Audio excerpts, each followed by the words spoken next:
Hello and welcome to our broadcast titled Redis Cloud Private, Fully Managed, Private, and Secure Redis Deployments in Your Virtual Private Cloud.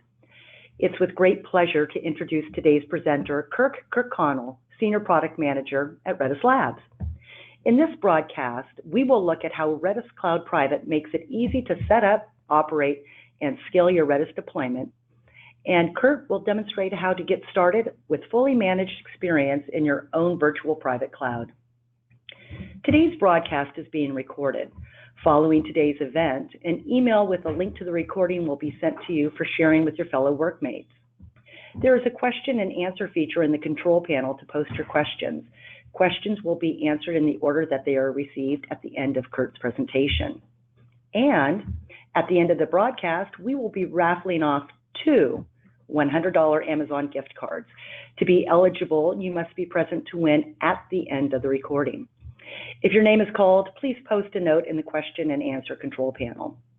Thank you again for joining us today, and at this time, I'll turn the broadcast over to Kurt. Kurt, take it away.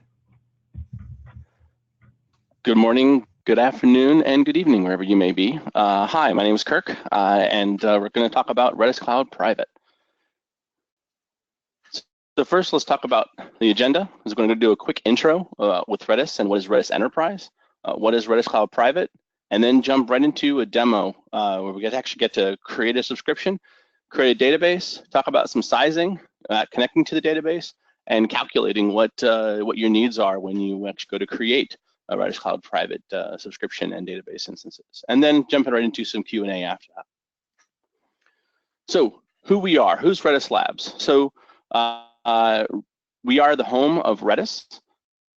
Redis open source, you all know and love, I'm sure, is the leading in-memory database platform used in, gosh, I don't know how many hundreds of thousands, millions of databases at this point. But then there's also, with Redis Labs, we produce Redis Enterprise, which is the technology and the platforms that we're going to be talking about today that underpins Redis Cloud Private. So why Redis? Why Redis itself? I mean, even the open source version, I mean, it's the performance. Everyone knows Redis for its performance. Low latency, high throughput. I mean, just being able to crush everything else with its in-memory performance. But also its simplicity. I mean, the Redis data structures.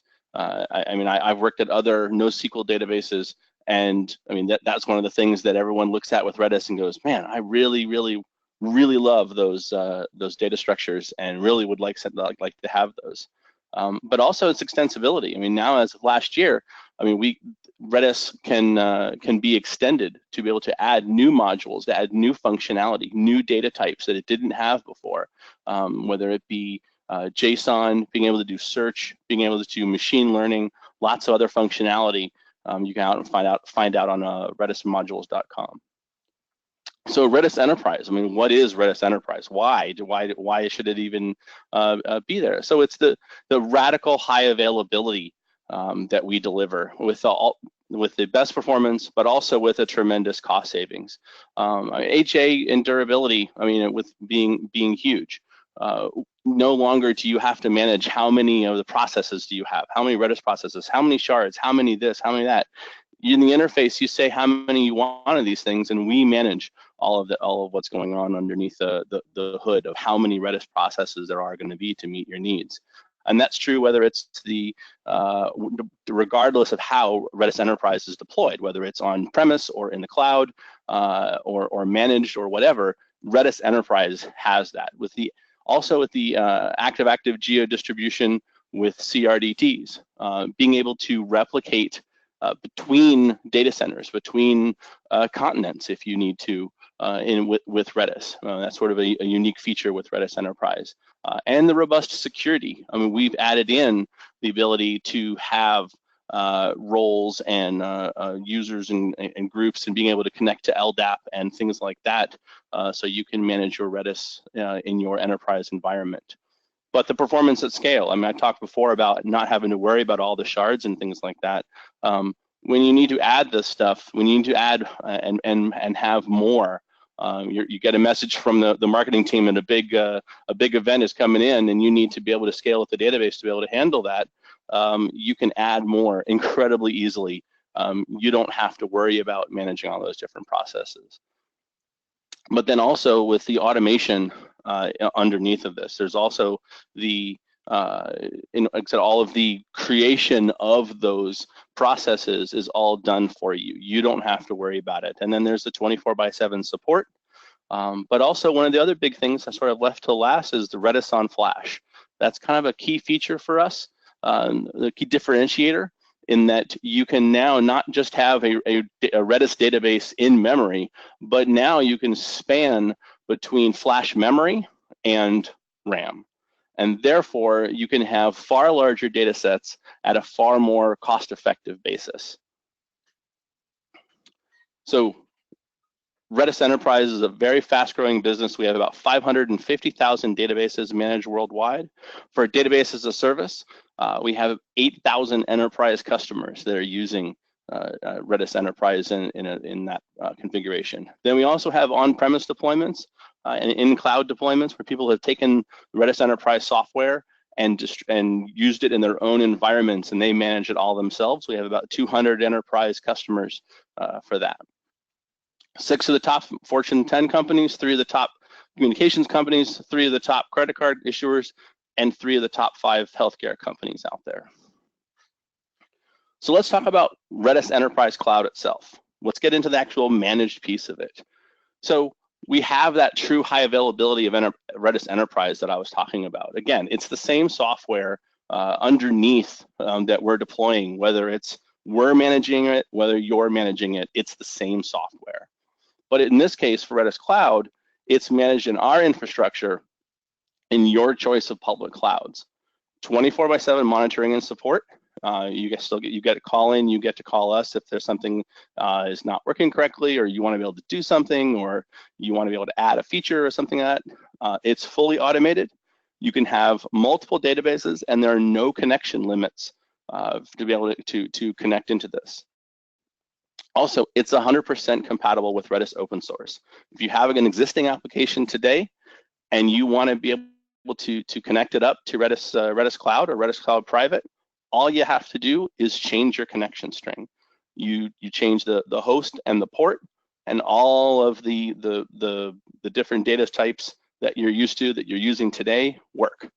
They work the same. You don't have to, if you're going to add a node, you add some other piece, it's the same endpoint that you're talking to. You don't have to add any of that kind of stuff. Now, Redis Cloud Private, which is what we're here to talk to about today. So it's all the benefits of Redis Enterprise that we talked about before, all the benefits of Redis Cloud that I just talked about, but this time it's now hosted in your cloud, in your AWS, Azure, or whatever cloud that you're doing with your accounts. It's your data in your environment dedicated to you.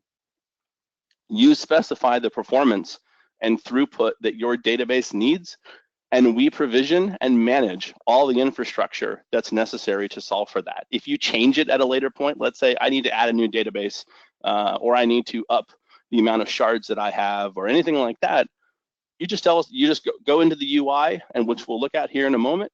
You type in what you need, and it figures out, okay, in order to do that, I need this many instances, this much storage, this much of this, and it goes off and provisions that on your behalf. In Redis Cloud Private, Redis on Flash is now available. It's not available in Redis Cloud. It is in Redis Cloud Private. So that what I talked about before a little bit about being able to span RAM and flash memory is now available in Redis Cloud Private. Here you get public and private endpoints. And what that means is that you can actually have it where the endpoints, that the host and port combination that you would use in your connection string, that can be available publicly, and so you can connect to it with any application that you want. You can obviously lock that down and change it so you know what, I don't want anybody connecting to that public endpoint.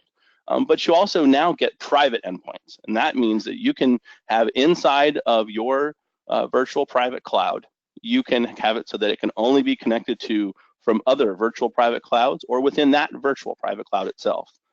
So it can be far more secure than just having a public endpoint on the internet that you can connect to. You can also provision with encryption of your data at rest. So a lot of people have security requirements, and that is in this day and age, being very, very important. They can actually provision with that. And the other big thing is being able to have multi-availability zone deployments. As they always say with cloud, I mean, you have to be prepared when something is going to go down. It's not if it goes down, it's when it goes down. And so with a multi-availability zone deployment, you can now have your database spread across 1, 2, 3, 5 availability zones, depending on the size of the cluster you're willing to provision and what it takes to solve for those the combination of indicators that you've given to the system to solve for. So let's jump right into a demo of this. So I have here Redis Cloud Private. I already have a subscription, but let's actually create a new one. I'm going to call it Webinar 2. It's going to be an on-demand. I'm going to create it in US West East, but I could create it in other ones in AWS. I am going to do a multi-AZ. I do want it to spread across availability zones. And I am going to do a RAM plus flash memory. Ultimately, I know this database is going to grow in size, and I want to start out provisioning for that. I have a cloud account. I had these already created because I don't want to show my security credentials. But what you would do is you would create an account in AWS for Redis Cloud Private, and for us to be able to do for the system to be able to do, and for our administrators to do what is necessary. If you look at our documentation, there is a page that gives exactly the policies that are done. It's very narrow of what the permissions necessary to create things for this. And so the documentation gives you very specific listing of the JSONs necessary in IAM to be able to create those policies and add it to this user to be able to log in and do these things on your behalf. Again, the reason why this is needed is that we are actually managing everything about Redis Cloud Private. So this system needs to be able to log in, create instances, create storage, attach that storage, create VPCs, and all the other things that are necessary to assemble the infrastructure to host what you're asking it to do. Again, I already have this stuff put in here, so we're just going to go ahead with that. And then the next thing I need is what network to deploy with. In this case, it's in what's called CIDR notation. So I need to say, in this case, I'm going to do a 10.0.28.0/24.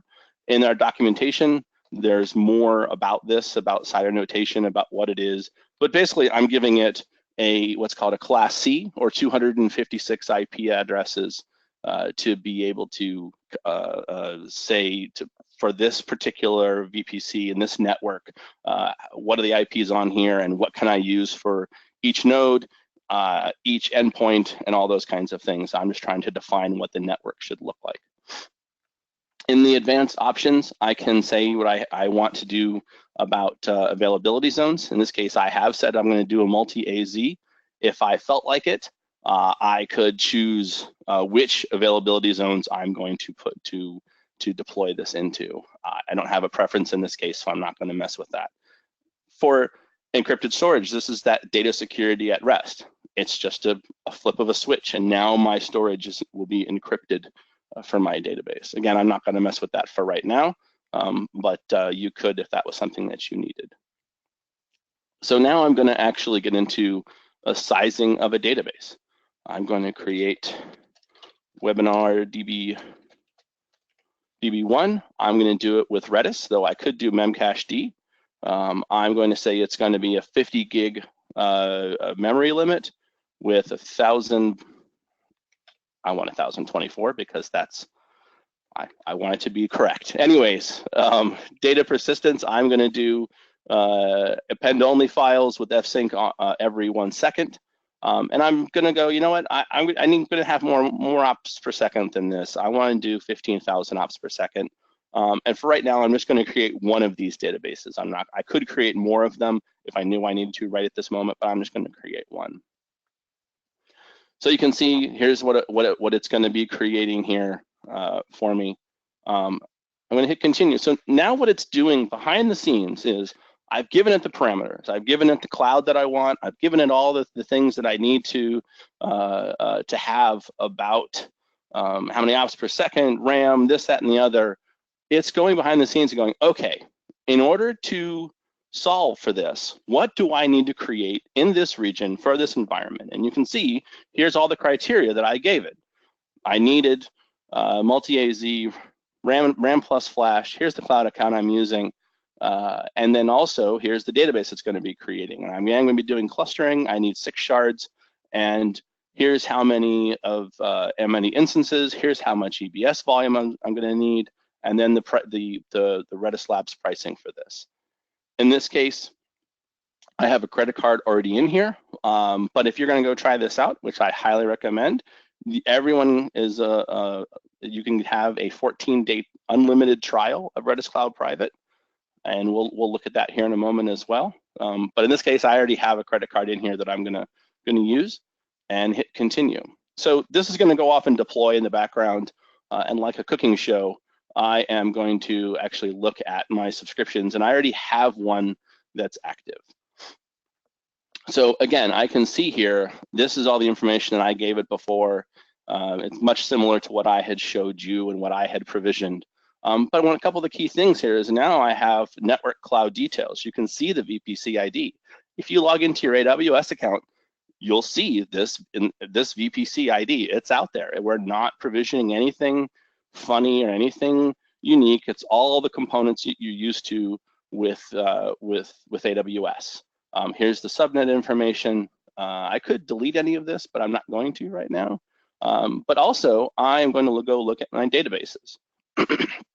So I have 2 of them here because one of them is in the midst of being created, but this is the one I created prior to this. I'll come back to the metrics, but let's go look at the configuration. I can say, okay, how much memory does this thing have? It's used. I don't have really much in the way of data in here at the moment. I do have the same kind of memory limit, but the key things here are these 2 pieces right here. You heard me talk before about the public and private endpoint. Again, the public endpoint is the endpoint that's used, that's open to the internet. Again, I can lock that down if I want to, or turn it off altogether. There's a couple different ways I could secure that endpoint for usage or shut it down so that I don't need to actually, I don't want to use it at all. I want to use the private endpoints. And therefore, I can make it so that I'm just using this inside of the virtual private cloud environment inside of AWS. I can see the number of shards, that I'm using the standard hashing policy. I'm not using replica of, though we could, and that is supported in here if you're familiar with replica of and with Redis. There's my persistence type and my access control and all that kind of fun stuff. To easily change any of this, I could go to edit. I know I won't say any of this. Some of this stuff is not editable, but let's say I needed to add more memory. I'm not going to, because that'll trigger it to go out and change my my infrastructure, which can take a little bit of time, and I don't want you to wait and watch that because yeah, it's like watching paint dry, but it happens.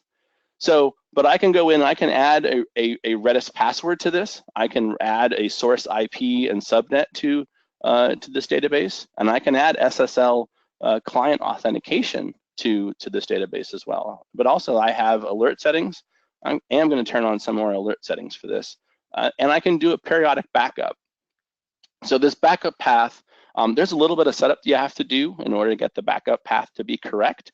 I highly recommend looking at the documentation because it's fairly specific about what is needed for the user inside of AWS in order to save the backups to S3. But once you put the backup path in here, we take care of all the rest of actually backing up on a periodic basis your database. So like I said, the path is in the documentation, that's where I would go and look for it. I am not going to update this at the moment because again, that would trigger the trigger a change in configuration. So you can look at metrics. Right now, I said I don't have any load on this particular database, but you can see that there's all different kinds of operational metrics that you might be interested in for this. Ops per second, reads, writes, evictions, total keys, what's the expire, what's the hit ratio, how much RAM you're using, and how much, in this case, since I'm running a Redis on Flash database, it tells me how much flash I'm using, fragmentation, the list goes on of what I can actually look at. And it saves it on a time basis that I can actually flip through and see minutes, days, weeks, months, year, that kind of fun stuff. So the next thing that we can actually look at, if you want to look at the cloud accounts, you can see I have two. This is the security stuff that we looked at before, being able to connect with AWS. But you also have the ability to look at things from usage reports, system logs, settings. That's where you'd set up all your accounts, your billing history, and payment methods is where you would put your corporate credit card in to be able to do that. So let's see. Actually, let's check in really fast on that database that I was creating. So it's still not quite done yet. So like I said, I don't want to wait for that. That's why we were looking at the other one.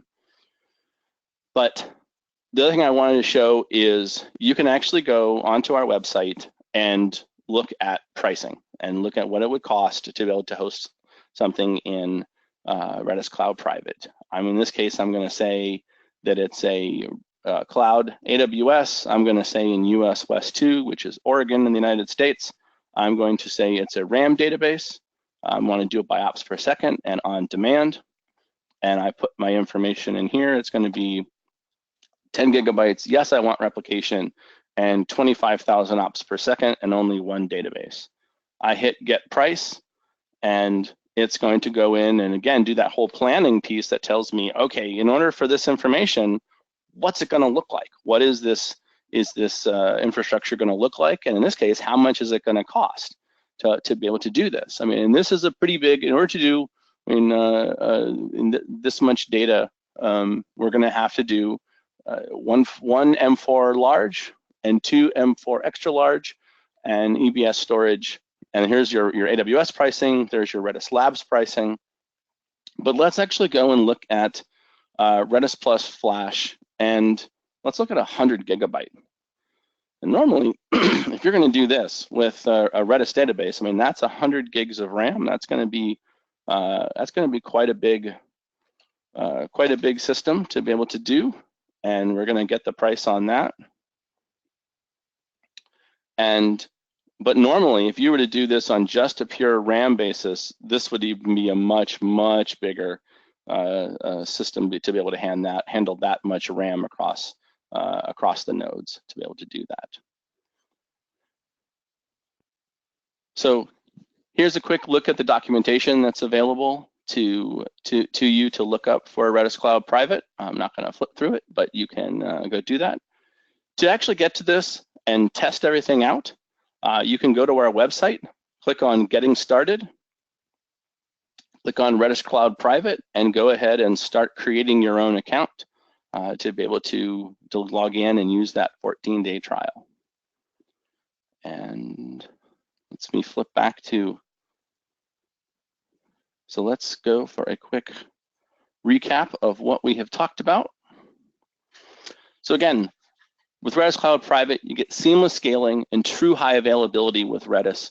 It's hosted in a secure environment on your cloud infrastructure, but managed by Redis Labs. It's super easy UX, as you saw, where you can add and modify databases and get all the stats and alerting that you might need for your ops teams to be able to manage. And actually not manage, pardon me, to be able to actually see from your side what you might want to know about, what you might want to alert on. So I encourage you to get started today at redislabs.com, and let's actually look at some Q&A. So the first question I see is, I saw mentioned in one slide about active-active geo distribution, but did not see it much in the presentation. Can you go into that a bit more? So the active-active geodistribution is the functionality in Redis Enterprise to be able to do replicate the active-active replication between Redis databases, or Redis clusters, in whether it be inside the same data center, between data centers, between continents. You can be doing between multiple. You can do like 3, 4, 5 different locations and sync between the two of them. I highly recommend going and looking into the documentation to read up a bit more on this. Currently, this functionality is not quite out yet in Redis Cloud Private, which is why I didn't include it in the presentation, but it's coming here shortly. It's in it was released in the 5.0 version of Redis Enterprise. So if you wanted to download and try it out, that is one way you could play around with it, but it'll be in Redis Cloud Private in the not too distant future. And then please explain a bit more about Redis on Flash. So I mentioned before about Redis on Flash, being able to span RAM plus flash memory. And usually what people end up using is NVMe SSDs, basically, and which are, so you have that near RAM speed. And so what it is the database, it's not used for persistence. I mean, let's make it that clear, is this is not, we're talking about persistence on this. What we are talking about is the database itself is actually spanning between this. And so we manage what is in RAM and what is been pushed out to flash memory. Things that are hot, things that are used often are going to be in RAM, and we know this, we know how often they're being used, and we keep them there and ready. And things that are used less often, values that are warm, as we call them, are going to be on flash memory. And we manage the moving from one to the other as how they're being used. So again, it's a way to cost effectively manage much larger databases, much larger data sets in your Redis database. And so where before, if you were to have a 100 gigabyte database all in RAM, that starts to get pretty pricey. But it starts to become a little more cost effective, or a lot more cost effective in many cases, to be able to split that, how we have done that and manage it automatically. I mean, and people have done this a little bit, but in this case, it's all done for you and you don't have to worry about any of these things. Next question was, I'm using Node.js. Are there clients available to run with this? Yeah, so any of the Redis clients that you use today will work with Redis Cloud Private and Redis Enterprise. We don't, you don't need anything special to be able to do that. You can use Redis CLI. You connect right to that endpoint. I mean, you do Redis CLI -H, put in the host -P, put in the port that was given in there, and you can connect right up to the database instance and start doing gets and sets and things like that. Obviously, you have to have your security set correctly, but that is all that's available. And if whatever client that you're using today, including Node.js, yes, there are Node.js clients. Go, all of the, I mean, Java, .NET, the whole 9 yards. So there are tons and tons of different options for Redis clients out there. So let's go look at some of the other questions. Why would you have multiple subscriptions? So let's see here. Multiple subscriptions is, let's say you have different teams. You want to be able to have different teams of people to be able to connect and manage their own subscriptions and databases, and you don't want them to touch each other, but you also want to have you want them to have their own separate clusters. In this case, they would have their own dedicated cluster per subscription, is what that would be. And so you could separate them so that they don't have any kind of what someone is doing and someone collaborating their database doing a load test doesn't affect somebody else inside of the same cluster.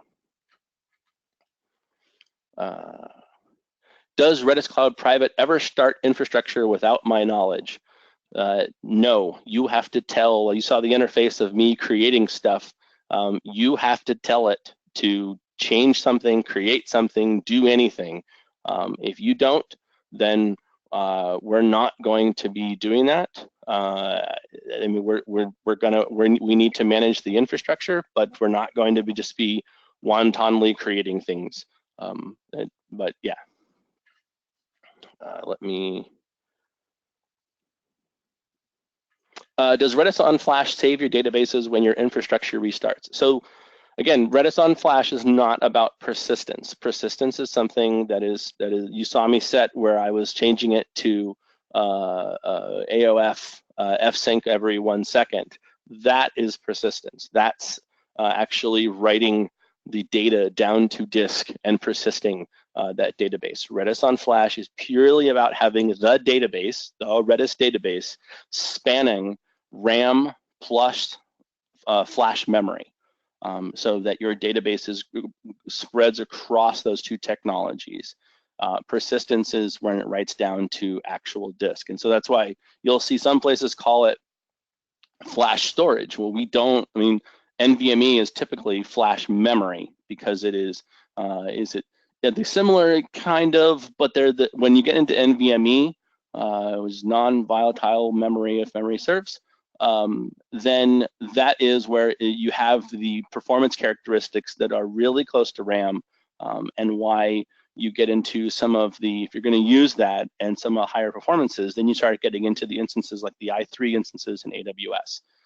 But again, not about persistence. That's when you see the AOF and RDB options that we saw on the drop down there. One question with Redis Cloud. We just scroll past. Can Redis teams support on-premises such as VMware infrastructure? So that's not Redis Cloud Private. We have another product called Redis Enterprise Managed, where we can do stuff like that. So that would be something that if you're interested, definitely leave a question in there, and we can follow up with you to get someone connected with you to get talking about that. But that's not what Redis Cloud Private is for. It's in your infrastructure, in the cloud infrastructure, not so much on-premise, even VMware infrastructure. How do most customers migrate their data to Redis Cloud? That's a good question, and I'm not sure I know the answer to that. So I will. We'll have to get back to you on that one. Is having Flash advantage over only in RAM? It is when you get to larger data sets. I mean, performance-wise, if you have your data set fits entirely in RAM and you want to, and it's cost-effective for you to do that, yeah, performance is going to be far better in RAM. I mean, but RAM is really expensive. So once you get to larger data sizes, being able to go, you know what, man, of this data set, only 30% is used all the time. That other 70%, I could have it pushed to a less expensive thing like flash memory, and therefore I can keep my performance for that 30%. And it's a toggle switch in the UI of what percentage you're going to have for that. Of what percentage of RAM and flash memory you're going to use. So it just depends on the use case that you're doing. Again, if you have a larger data set, using Redis on Flash is going to save you a lot of money and keep your performance.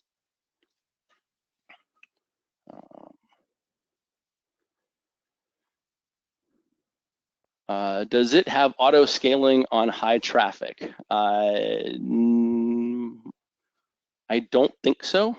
Not to my knowledge does it do auto scaling. Again, it's not going to create things in order to unless you have told it to. I mean, it has its marching orders of the ops per second or whatever you've told it to look at.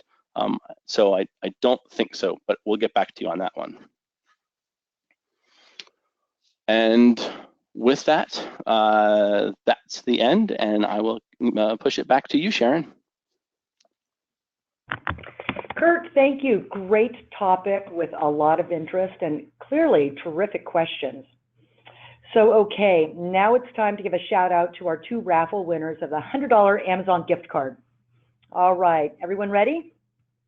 Okie dokie, here we go. Our first winner is Sam Lane. All right, congratulations, Sam. And our second winner is Jack Chen. Nice. Sam and Jack, congratulations again. Hey, ping us on the Q&A panel and provide us with your mobile number, and we will contact you shortly with your Amazon gift card. We're at the end of another broadcast. On behalf of the entire Redis Labs team, thank you again for joining us. An email will be sent with a link to the recording of today's broadcast. Join us again for our next broadcast titled Secure Redis Deployments for Simplified Compliance with PCI, HIPAA, GDPR, FISMA, and more with Redis Enterprise. Visit redislabs.com/webinars and register today. So until next time.